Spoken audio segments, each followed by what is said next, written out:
It started as one of those stories parents tell to spook their kids. Don't trust the statues that smile back. But what happened to me wasn't a story. It was real. And I haven't slept properly since that night. I was 18 the first time my house sat for the Matthews family. They were one of those picture-perfect suburban couples. White fences, polite smiles, a big house on the edge of town.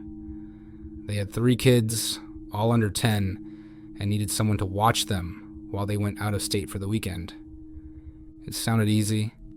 Free food, free Wi-Fi, and $100 a day.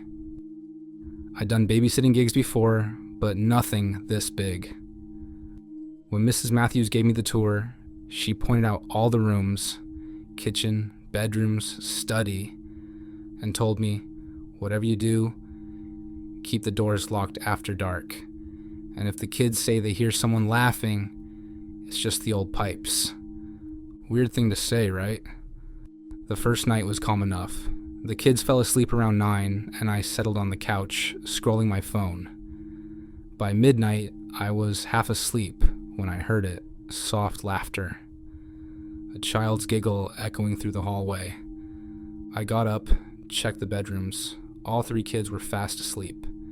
Their door was still shut. The sound came again, this time from the playroom at the end of the hall. When I opened the door, the air felt wrong. Too cold, too still.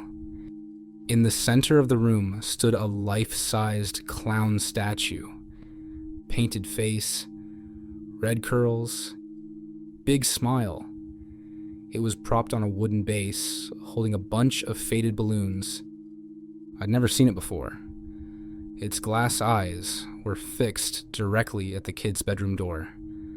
I turned the light on, expecting it to flicker, but it didn't. The statue's paint was cracked and old, the colors dull. Still, the detail in the face was too good, almost lifelike. I closed the playroom door and locked it, deciding I'd ask the parents about it in the morning. At 2:37 a.m., I woke up again to that same laughter. Louder now, closer. I checked the playroom. Empty. The statue was gone. Every hair on my neck stood up. I searched the whole house. Nothing. I told myself maybe I imagined it. Maybe the house just had one of those creepy vent systems that played tricks on you.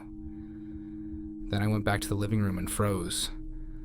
The clown statue was standing behind the couch. I didn't hear it move. Didn't hear the floor creak.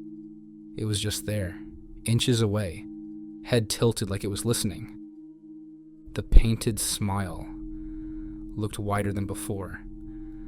I backed into the kitchen, grabbed my phone, and called Mrs. Matthews. It rang 3 times before she answered, sleepy. "Hey, sorry to wake you," I whispered. "I just wanted to ask, do you guys have a clown statue?" Silence. Then she said slowly, "What did you just say?" "A clown statue. In the playroom. It's kind of big, like life-sized." Her tone changed. Suddenly sharp, terrified. "Get the kids. Get them out of the house right now." "What?" "Listen to me," she snapped. "We don't have a clown statue. We used to, years ago. It belonged to the people who lived there before us. A performer, some circus guy. The police said he went missing." I looked toward the living room. The statue was gone again. "Get the children," she said, voice shaking. "Call 911. The clown isn't a statue." I ran. The hallway lights flickered as I burst into the kids' room. They were all sitting upright, awake, staring toward the closet. "Did you see it?" the youngest asked. Something inside the closet giggled. I grabbed the kids and dragged them into the hallway. As I fumbled for my phone, the closet door shrieked open behind us. I didn't look. I couldn't. I just ran, pulling them down the stairs. The front door was locked, deadbolted from the inside, but my hands were shaking too badly to work the latch.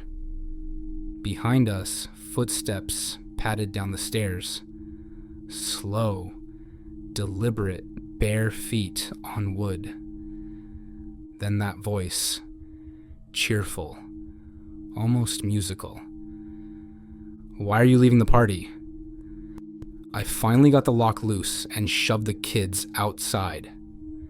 We sprinted barefoot across the yard to the neighbor's house. The lights came on before we even knocked. Apparently the neighbor had seen something moving in the Matthews window. When the police arrived 10 minutes later, the house was empty. Every door open, every light on. But in the kids' room, written on the wall in red crayon, were the words, "Thanks for letting me play." The Matthews never went back. They sold the house that month. The new owners gutted the playroom and found something behind the drywall. A crawl space. Inside were old clown costumes, a box of toys, and a human jawbone painted white. For years, I tried to tell myself I'd imagined it, that stress or darkness can make anything look human. But sometimes when the power goes out, I swear I can still hear that laugh. And every few months, someone online posts about seeing a clown in their yard or waking to a figure standing by their bed, smiling. The photos are always grainy, the face always painted. I don't look at them anymore, because once I looked too long, and in the reflection of my window behind me, I saw that same red smile.